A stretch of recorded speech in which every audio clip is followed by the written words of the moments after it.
మనం క్షేత్రజ్ఞ యోగం యొక్క పారాయణ ఫలితం 13th చాప్టర్ యొక్క పారాయణ ఫలితం గురించి మనం ఈరోజు చెప్పుకోబోతున్నాం. ఈ అధ్యాయంలో క్షేత్రం అంటే ఏమి, క్షేత్రజ్ఞుడు అంటే ఏమి, పరమాత్మ అంటే ఏమి, ఆ మూడిటికి ఉండే డిఫరెన్స్ ఏమి అనేసి మనకు స్పష్టంగా పరమాత్మ చెప్పింది. మనకు వీలైనంత మనము నేర్చుకుంటా ఉందాము, మననం చేసుకుంటా ఉందాము, మన మెదడులో ఎక్కించుకునే దానికి ప్రయత్నం చేస్తూ ఉందాము. పరమాత్మ ఏం చెప్తారు, అన్ని జ్ఞానాల కన్నా ఈ జ్ఞానంలో గొప్పది అంటారు. సరే, ఇది ఎంత గొప్పది, ఏమి దీని వల్ల అనేసి ఆ పారాయణం చేసే దాని వల్ల ఏమి ఫలితం, 13వ అధ్యాయ శ్లోకాలంతా పారాయణం చేస్తే ఏమి మనకు కలుగుతుంది అనేసి ఒక చిన్న కథ చెప్తా ఉండదు. ఇది పద్మ పురాణంలో విష్ణువు లక్ష్మికి, శివుడు పార్వతికి చెప్పిన విషయం. ఈ ఫలశ్రుతి కూడా చాలా విచిత్రంగా ఉంటుంది. ఇది చేసేదాని వల్ల, అర్థం తెలుసుకునే దాని వల్ల ఒకరు ఎట్లా వాళ్ళ యొక్క జీవితాన్ని గడపల్లా, ఎట్లా ప్రవర్తించల్లా, ఈ శరీరాన్ని ఎందుకు వాడుకోవల్లా, ఎందుకు వాడుకోకూడదు అనే విషయాన్ని బాగా చెప్తా ఉంది. ఈ అధ్యాయం యొక్క శ్లోకాల అర్థం తెలుసుకుంటే మనకి ఇదంతా బాగా అర్థమవుతుంది. ఈ ఇక్కడ ఒక కథలో వచ్చి ఏం చెప్తా ఉంటారు, తుంగభద్ర నది తీరంలో హరిహరపురం అనే గ్రామంలో ఒక దీక్షితుడు ఉంటాడు. ఆయన చాలా మంచివాడు, విద్వాంసుడు, అన్ని విద్యలు తెలిసినవాడు. విద్యాభ్యాసంలో బాగా ఎప్పుడు చూసినా ఇంకా నేర్చుకోలే, ఇంకా నేర్చుకోలే, ఇంకా నేర్చుకోలే అనే యొక్క దాంట్లోనే ఉంటాడు ఆయన. ఆయన భార్య ఏం మనకు తెలియదు, అయితే ఆమెకు దురాచార అనే పేరు, ఆమె యొక్క స్వభావం వల్ల ఆమెకు ఆ పేరు వచ్చింది. హరిదీక్షితుడు వచ్చి బాగా శ్రద్ధగా ధర్మ మార్గంలో ఉంటా, ఎవరైనా అతిథులు వస్తే సత్కారం చేస్తా, మంచిగా ఉంటా ఉన్నాడు. అయితే ఆమె భార్యకు వచ్చి ఎవరైనా అతిథులు వస్తే పట్టదు, ఎవరితో ఆమె సహజంగా ప్రవర్తించదు, ఎప్పుడు చూసినా అధార్మిక మార్గం, భర్తకు ఆపోజిట్ గా ఉంటుంది. ఆయన ధర్మ మార్గంలో ఉంటే ఈమె అధర్మ మార్గంలోగా ఉంటుంది. ఎవరైనా వస్తే వాళ్ళని తిట్టేది, వాళ్ళని ఇంట్లో నుంచి తరిమేసేది, వాళ్లకు ముఖ్యత్వం మీకంటే గొంతెత్తి అరిచేది, అది మరి ఆమె చాలా మోసంగా ఉంటుంది ఆమె. అయితే భర్త అతిథుల్ని గమనించల్లా, అది మరి మర్యాద చేయాలా అంటే ఆమె దాన్నంతా ఎత్తుకొని భర్త మాటల్ని ఒక్కటి కూడా వినదు. ఎవరినో ఒకరిని తిడుతూ ఉండాలి ఆమెకు, అదిదా రోజు దినచర్య అట్లదా ఉంటుంది. ఎవరినో ఒకరిని తిడితే ఎవరు దొరుకుతారు ఎంతసేపు? సరే భర్తను తిడితే ఆయన ఆయన ఈ చెవులు వేసుకొని ఆ చెవుల్లో వదిలేస్తాడంట.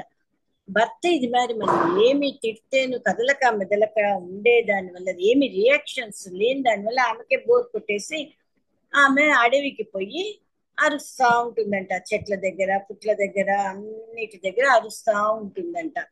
ఆ అరుపులకు ఒక పులి ఆమె దగ్గరికి ఆమెని ఆమెను పట్టుకునేంత మరి పంజా విసిరిందంట. అయితే ఆమె తిట్టే తిట్లలో ఆమె మునిగిపోయి ఉండే దాని వల్ల ఒక పులి మన దగ్గరికి వస్తా ఉంది అని కూడా ఆమె గమనించలేదు. ఆ పులి మరలా ఈమెను పట్టుకుంటే ఆమె అడుగుతుంది, ఎందుకు నన్ను పట్టుకుంటివి అనేసి భయపడకుండా దబాయిస్తుందంట ఆమెని. అప్పుడు ఆ పులి వచ్చి ఆశ్చర్యపోతాడంట, ఏమి ఇట్లా ఉంది అనేసి ఆశ్చర్యపోయి ఆ పులి వచ్చి మనుషులు మాట్లాడే మరి మన భాషలో మాట్లాడుతుందంట. నేను ఒక నదీ తీరంలో ఉంటా ఉంటిని, మా ఇంట్లో వాళ్ళందరూ సత్కర్మాచారంగా మా యొక్క కుల వృత్తి. ఆ నదీ తీరానికి ఎవరైనా వచ్చి ఏమైనా ఒక విషయాల్ని చెయ్యాలనంటే వాళ్ళకి మంత్రోపదేశాలు చేసి అది మాదిరి నేను చేస్తా ఉండే కులంలో పుట్టిని. అయితే నేను డబ్బు కోసం ఆ చెయ్యకూడని పనులు చేస్తా ఉండిపోతుంది. అట్లా ఉండి కూడా నాకు ఆ డబ్బు చాలలేదు అనుకుని భిక్షం ఎత్తే వాళ్ళ దగ్గర అంతా పోయి ఆ డబ్బుని నేను వాళ్ళ దగ్గర నుంచి రూపాయినంతా నేను ఎత్తుకొని వచ్చేస్తా ఉంటుంది.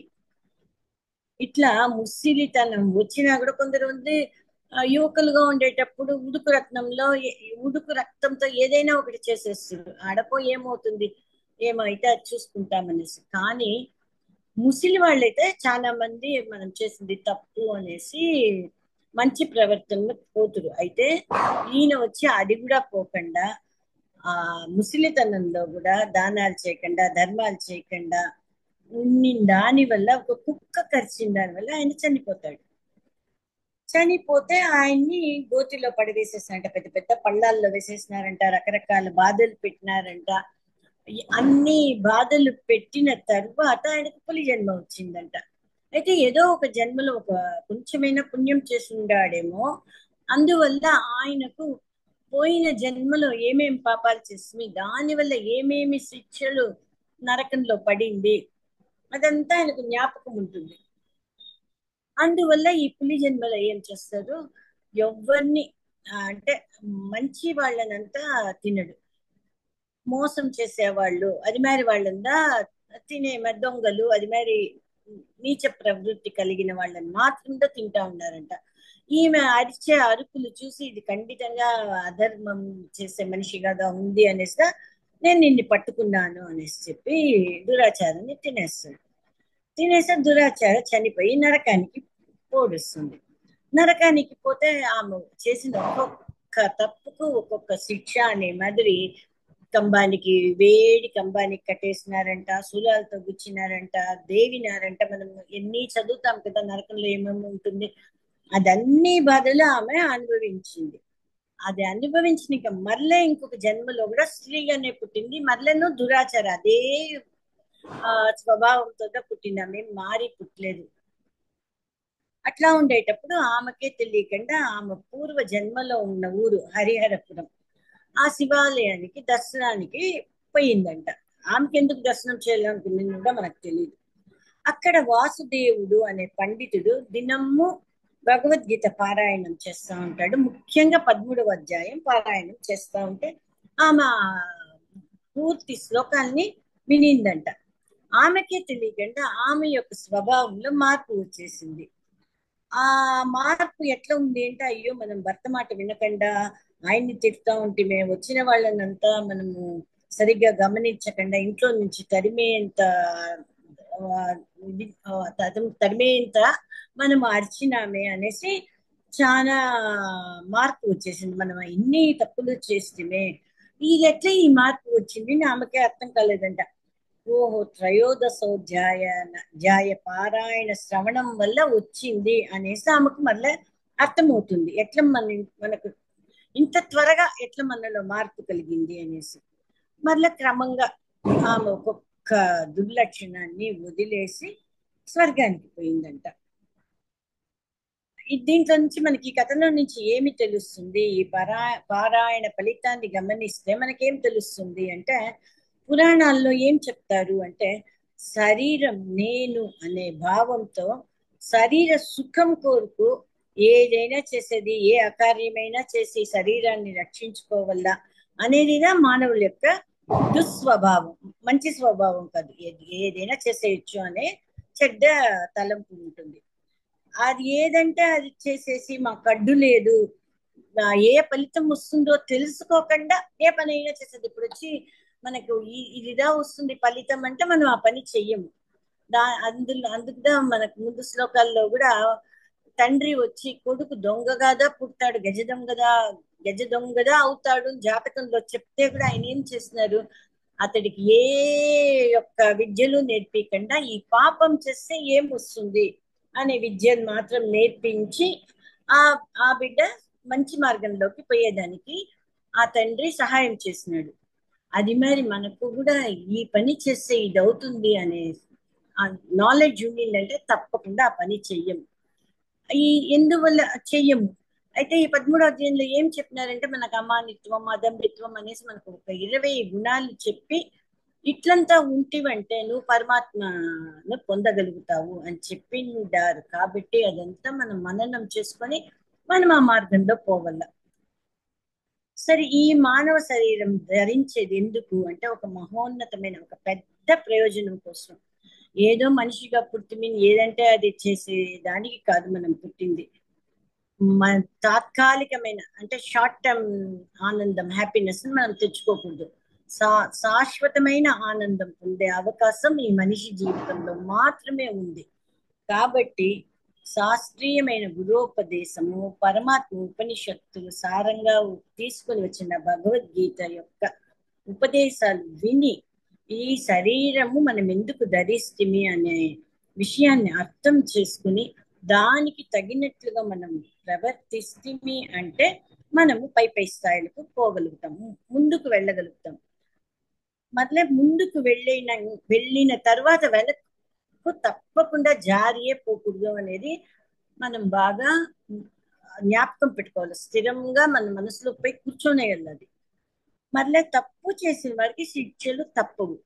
మనం అనుకుంటాం నేను చేసేసి నాకేమవుతుంది, అదంతా లేదు. ఖండితంగా ఏ రోజో ఒక రోజు ఆ యొక్క ఫలితాన్ని అనుభవిస్తారు. కొందరు అనుకుంటారు నేనేమే ఒక జన్మలో తప్పు చేసేసి ఉంటాడు, ఇంకొక జన్మలో మంచివాడుగా ఉంటాడు, నేనేమీ చేయలేదే, నాకెందుకు భగవంతుడు ఇంత శిక్ష విధిస్తాడు అంటే అదంతా పూర్వజన్మ సంస్కారాల వల్ల. కాబట్టి పై జన్మ మనకు రాకూడదు. ఒకవేళ వస్తేనే మంచి జన్మగా ఉండేదానికి మనం ఏం చేయాలా, ఈ జన్మలో సత్ప్రవర్తన కలిగి పరమాత్మ చెప్పిన నియమాలనంతా మనసులో పెట్టుకొని ఆ నియమాలని పాటించి ఏమేమి చెప్పినారో ఎట్లా ఉండకూడదు ఎట్లా ఉండల్లా అనేసి పరమాత్మ మనకు ఎన్ని అధ్యాయాలలో చెప్తానే ఉండరు.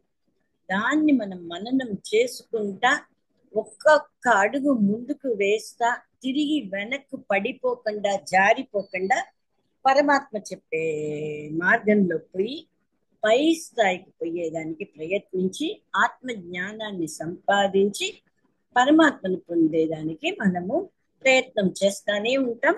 పరమాత్మ దానికి మనకు తోడుగా నిలబడాలని వేడుకుంటాం.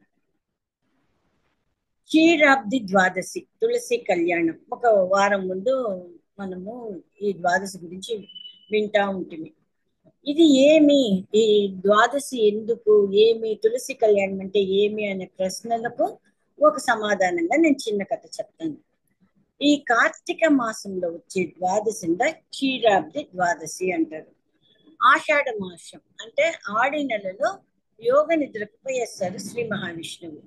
ఆయన కార్తీక మాసంలో ఆ మళ్ళీ లేచి యోగ నిద్ర నుంచి లేచి తులసి చెట్టు దగ్గర వచ్చి లక్ష్మీ సమేతంగా వచ్చి తులసి చెట్టుని పెండ్లి చేసుకున్నారు అనేదిగా ఈ క్షీరాబ్ది ద్వాదశి యొక్క విశిష్టత, గొప్పతనం.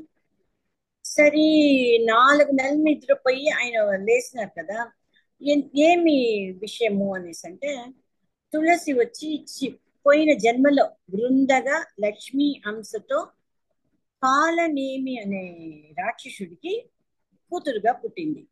ఈ కాలనేమిద కృష్ణావతారంలో కంసుడుగా జన్మిస్తాడంట. ఈ కాలనేమికి పుట్టిన తులసి జలంధరుడు అనే రాక్షస యువకుడిని పెళ్లి చేసుకుంటుంది. ఈ జలంధరుడి కథగా మనకు మెయిన్ గా వస్తుంది. ఏమి జలంధరుడి కథ అంటే శివుడి వల్లనే పుట్టి శివుడి ద్వారానే మరణిస్తాడు ఈయన. ఈయన కూడా శివుడి యొక్క అంశంలో పుట్టిన ఆయన జలంధరుడు. దీనికి ముందుగా ఒక చిన్న కథ ఉంది. మన్మధుడు వచ్చి శివాగ్నిలో భస్మం అవుతాడు.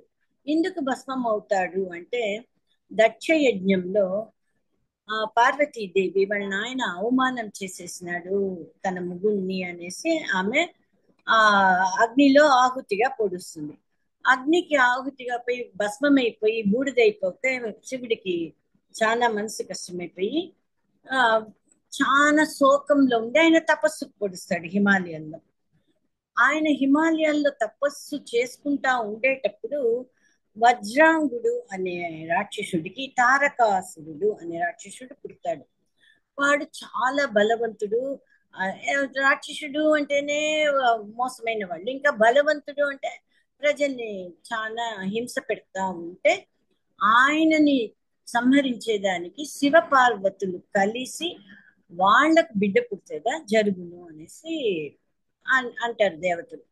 ఇప్పుడు ఏం చేసేది, శివుడేమో తపస్సు చేసుకుంటా ఉంటారు, భార్య లేదు, ఏం చేసేది అనేసి మన్మధుడిని పంపిస్తే ఆయన మన్మధుడు బాణాలు వేస్తే శివుడికి కోపం వచ్చేసి ఆయన ఆ మన్మధుడిని కూడా భస్మం చేసేస్తాడు. ఆ నేత్రం, మూడో నేత్రం తెరిచి భస్మం చేసినప్పుడు ఇంకా కొంచెం అగ్ని ఆయన చేత ఉంటుంది, క్రోధాగ్ని. ఆ జ్వాలలు వచ్చి సముద్రంలోపై పడిపోతుంది. సముద్రంలో పడి అది చిన్న బాలుడుగా పుడతారు.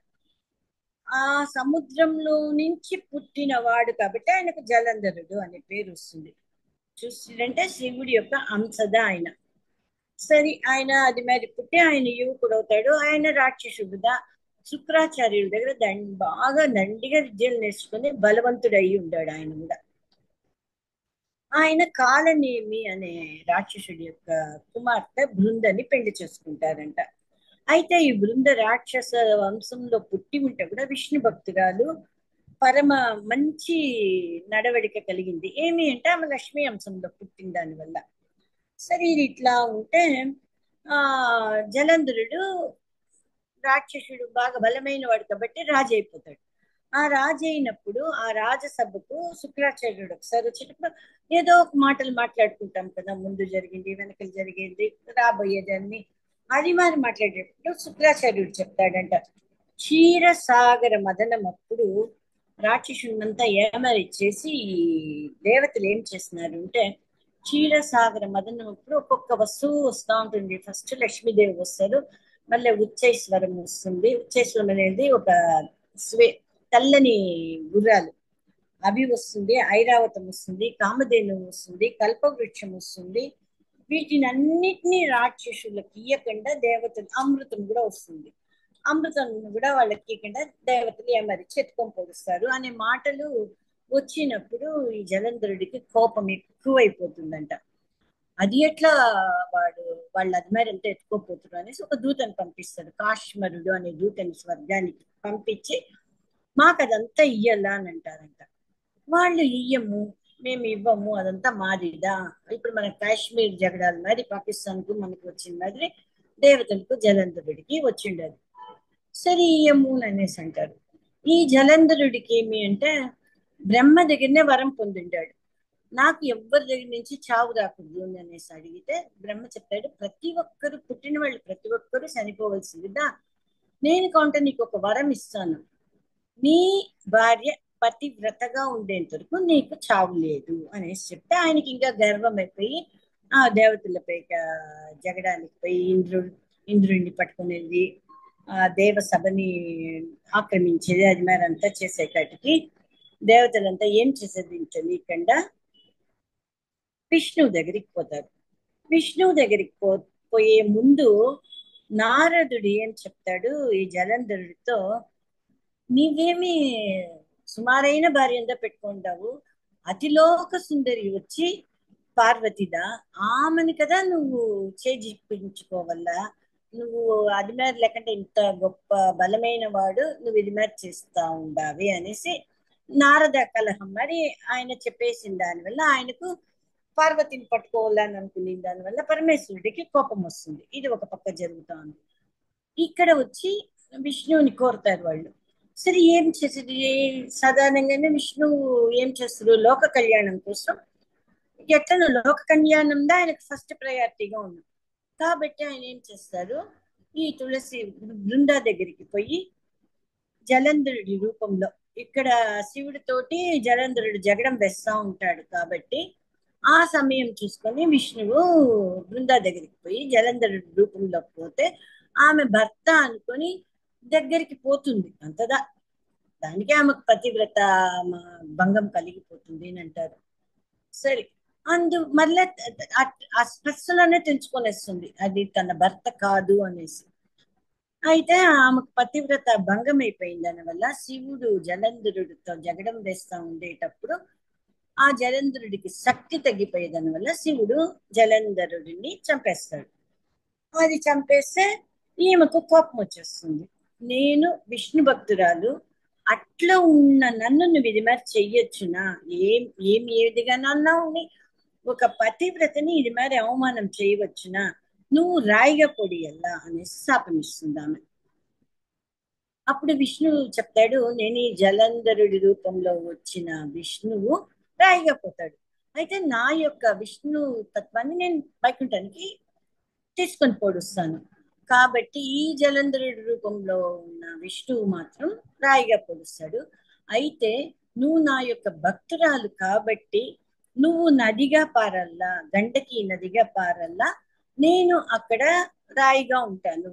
సో నువ్వు నా యొక్క సాన్నిధ్యంలోనే ఉండగలుగుతావు అనేసి ఆమెకు వరం ఇచ్చేస్తారు. అదే నేపాల్ దగ్గర ఉండే గండకి నదిదా బృంద అనేసి, విష్ణువుదా సాలగ్రామ రాయి అనేసి అందరూ అక్కడికి పోతే తెచ్చుకొని పూజలో పెట్టుకుంటారు సాలగ్రామ రాయిని. అట్లా మా అట్లా చెప్పేసి మరు జన్మలో నువ్వు తులసిగా పుడతావు, నువ్వు మొక్కగా ఉంటే కూడా నేను నిన్ను వచ్చి పెళ్లి చేసుకుంటాను అనేసి క్షీరాబ్ది ద్వాదశి నాడు మహావిష్ణువు లక్ష్మీ సమేతంగా వచ్చి తులసి మొక్కని వివాహం చేసుకుంటాడు. అందువల్లదా విష్ణువు కూడా తెలుసో తెలియకుండా తప్పుదనే చేసినాడు బృందాకు. అందువల్ల ఆయనకు చాలా ఇష్టం అంట తులసి అంటే. అందుకని మనం ఎప్పుడు తీర్థంలో తులసి వేసుకుందా, తీర్థం తాగల్లా, ప్రసాదం చెప్పేటప్పుడు కూడా, మహానైవేద్యం చెప్పేటప్పుడు కూడా తులసి ఆకులతోదా మనము ఆ మహానైవేద్యం అనేసి కూడా చెప్తాము. ఈ తులసి ఎంత పవిత్రమైంది అంటే ఆ కొమ్మల్లో నుంచి వచ్చిన ఆ కొమ్మలతో పూసలు చేసి తులసి మాలలుగా చేస్తారు. మళ్ళా భక్తురాలు భార్య అయిన రుక్మిణి తులాభారంలో, కృష్ణ తులాభారంలో సత్యభామ ఎన్నెన్నో నగలు పెడుతుంది. అయితేనో కృష్ణుడు దిగడు. తులసి ముక్క, తులసి దళం, తులసి ఆకు ఒక్కటి పెట్టేకటికి ఆ కృష్ణుడికి భారానికి సరిపోయింది అనే మాదిరి వస్తుంది. అంతటి శక్తి కలిగినది తులసి దళం. ఇదే కాకుండా ఆ తులసి చెట్టు ప్రతి ఒక్కరింట్లో ఉండల్లా అనేది హిందువుల సాంప్రదాయం. అది ఎందుకు ఉండల్లా అనేసి అంటే దుష్ట దుష్ట శక్తులు ఏది ఆ ఇంట్లోపలికి పోదంట. సాధారణంగా అందరూ ఇంటి ముందరాగా పెట్టుకుంటారు, లేకపోతే పెరట్లో పెట్టుకుంటారు. ఎక్కడ పెట్టుకున్నా ఆ దుష్ట శక్తులు ఆ ఇంట్లోపలికి పోదు. అందుకని తప్పకుండా తులసి మొక్కని మనం పెట్టుకోవాలి. ఇదే కాకుండా మనం పోయి నీళ్లు పోస్తాము, పూజ చేస్తాము, ఏమీ వద్దు. ఊరికే తులసి చెట్టు పక్కన పోతే ఏడంతా చెక్కిన తులసి చెట్టు పక్కన పోతే కూడా కావలసినంత ఆక్సిజన్ మనకి ఇస్తుంది. ఎందుకు అంటే 24 hours తులసి ఆక్సిజన్ మీద వదులుతూ ఉంటుంది. కాబట్టి ప్రతి ఒక్కరింట్లో తులసి ఉండల్లా. విష్ణువుకి అతి ప్రియమైన తులసిని మనం ఇళ్లల్లో పెట్టుకుంటాం. ఈ తులసి కళ్యాణం తెలుసుకున్న మనకు పరమాత్మ దగ్గరికి పోయేదానికి అనుగ్రహాన్ని వేడుకుంటాం.